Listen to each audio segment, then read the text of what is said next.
Assalamualaikum warahmatullahi wabarakatuh. Salam sejahtera bagi kita semua. Di sini saya Dharma Yudi dengan NIM 1803011142 akan menjelaskan tentang biogeokimia sulfur. Baik, yang pertama, apa itu daur biogeokimia?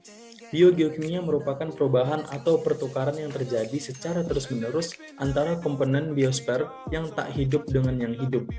Fungsi dari daur biogeokimia adalah sebagai siklus materi yang mengembalikan semua unsur-unsur kimia yang sudah terpakai oleh semua yang ada di bumi, baik komponen biotik maupun abiotik, menjaga kelangsungan hidup di bumi.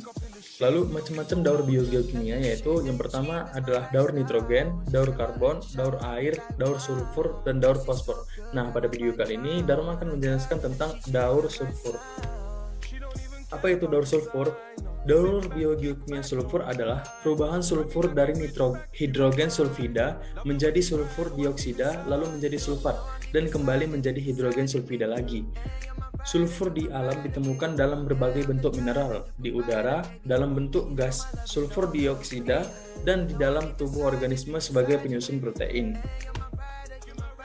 Siklus sulfur dimulai dari dalam tanah. Adalah saat ion-ion sulfat diserap oleh akar dan dimetabolisme menjadi penyusun protein dalam tubuh tumbuhan. Saat binatang dan manusia memakan tumbuhan, protein tersebut akan berubah ke tubuh manusia. Dari dalam tubuh manusia, senyawa sulfur mengalami metabolisme yang sisa-sisa hasil metabolisme tersebut diuraikan oleh bakteri dalam lambung berupa gas dan dikeluarkan melintasi kentut atau buang angin.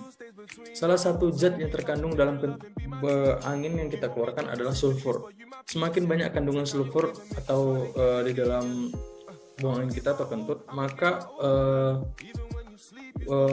angin yang akan kita keluarkan semakin bau.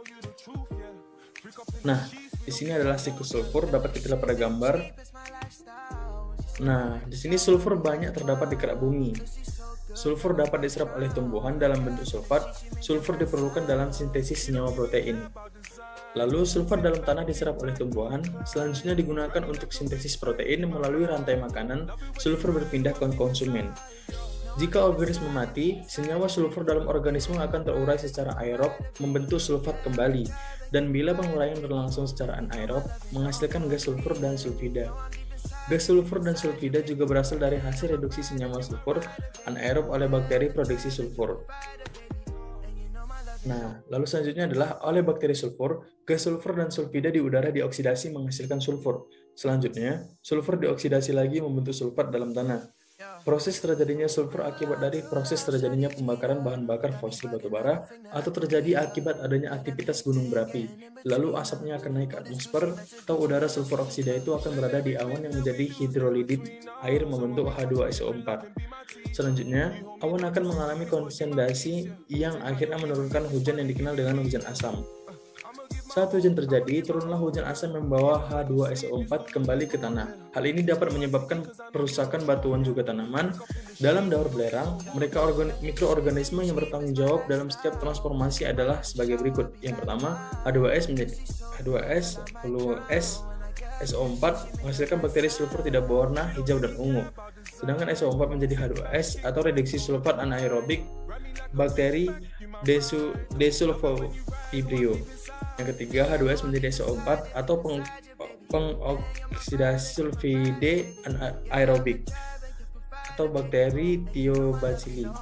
Yang keempat, S organik menjadi SO4 plus H2S, masing-masing mikroorganisme heterotop aerobik dan anaerobik. Air hujan itu akan masuk ke dalam tanah yang akan diubah menjadi sulfat yang sangat penting untuk tumbuhan. Sulfat hanya terdapat dalam bentuk anorganik atau SO42-.